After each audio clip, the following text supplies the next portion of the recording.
તો વિનાશક ભૂકંપ બાદ જર્જરિત હાલતમાં ઊભેલી ભુજ નગરપાલિકાના નવા ભવનના નિર્માણ આડેનું ગ્રહણ આખરે દૂર થયું છે।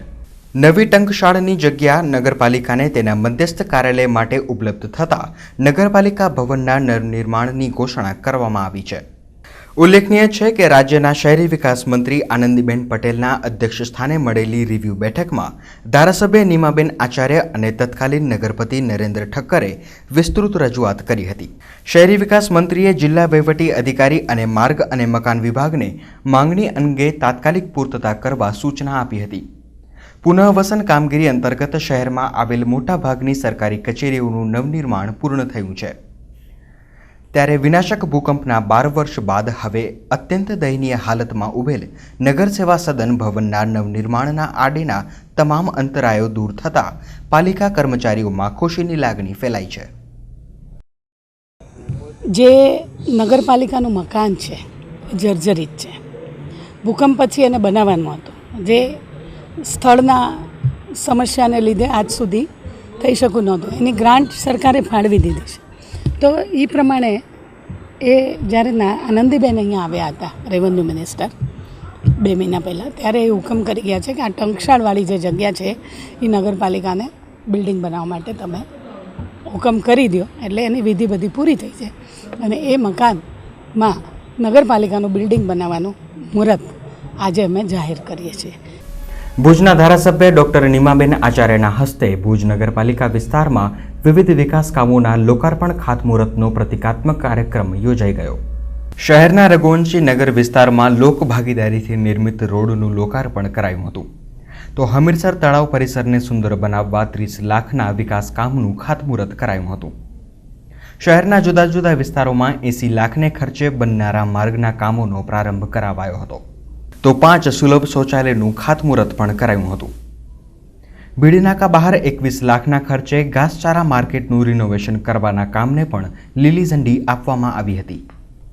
તો ભુજ શહેરી વિસ્તારમાં 1 લાખ વૃક્ષોના વાવેતર માટે કરાયેલ નિર્ધારના ભાગરૂપે જલારામ મંદિર પાસે પ્રતિકાત્મક વૃક્ષારોપણ પણ કરાયું હતું। આ પ્રસંગે શહેર સુધરાઈના હોદ્દેદારો, કર્મચારીઓ અને નગરજનો બહોળી સંખ્યામાં હાજર રહ્યા હતા।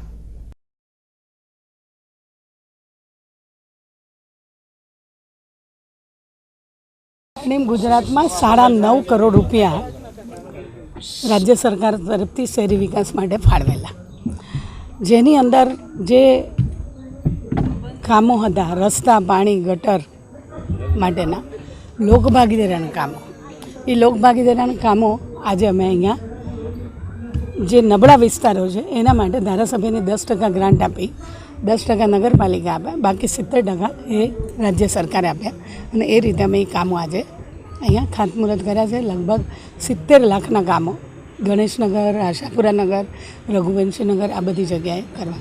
તો બસ સ્ટેશનની સુવિધા હોવા છતાં માધાપરની પ્રવાસી જનતાને ન છૂટકે કાળઝાળ ગરમીમાં શેકાવવું પડે છે।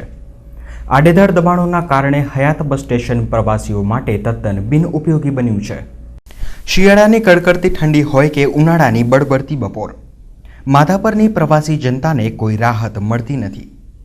તો વર્ષોથી કાચા પાકા દબાણોથી ઘેરાઈ ગયેલ બસ સ્ટેશનની હયાતીથી નવી પેઢીના પ્રવાસીઓ અજાણ છે। એસટી કે ખાનગી બસો પણ મોજૂદ બસ સ્ટેશનથી 50 મીટર દૂર ઊભી રહે છે। સૌથી વધુ કફોડી હાલત વયોવૃદ્ધ કે બીમાર પ્રવાસીઓની થાય છે। હાલ બસો જ્યાં ઊભી રહે છે ત્યાં છતનો કોઈ આશરો ન હોય પ્રવાસીઓને આસપાસની દુકાનોની છાપરી નીચે ઊભા રહેવું પડે છે। વર્ષોથી બસ સ્ટેશન દબાણોના ઓથાર હેઠળ દબાઈ ગયું હોવા છતાં ગ્રામ પંચાયતે કોઈ કાર્યવાહી કરી નથી।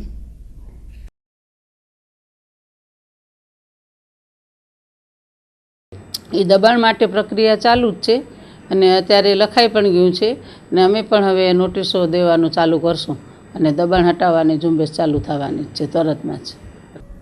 મુન્દ્રા તાલુકા કોંગ્રેસ સમિતિના પૂર્વ અધ્યક્ષને 6 વર્ષ માટે પક્ષમાંથી સસ્પેન્ડ કરી દેવાયા છે।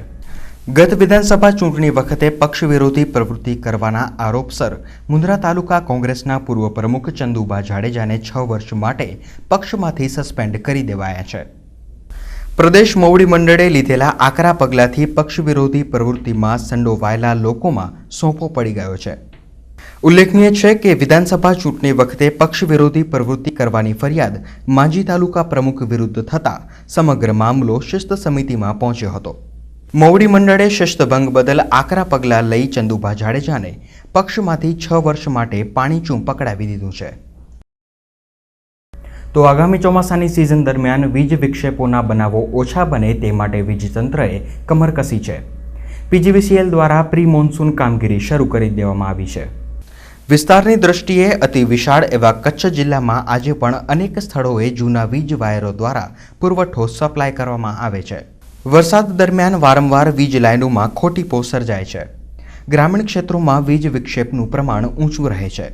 ત્યારે જિલ્લાના 6 ડિવિઝન, 27 સબ ડિવિઝન અને કુલ 528 ફીડરોમાં રહેલી ક્ષતિઓનું નિવારણ ચોમાસા પૂર્વે જ કરી લેવા પ્લાન ઘડી કાઢવામાં આવ્યો છે. અત્યાર સુધી ભુજના 10, ગાંધીધામના 1, માંડવી અને નખત્રાણાના 10, ભચાઉના 8 અને અંજાર ડિવિઝનના 5 ફીડરોનું સમારકામ આટોપી લેવાયું છે. વધુ સમાચારો જોઈશું, પરંતુ આ વિરામ બાદ.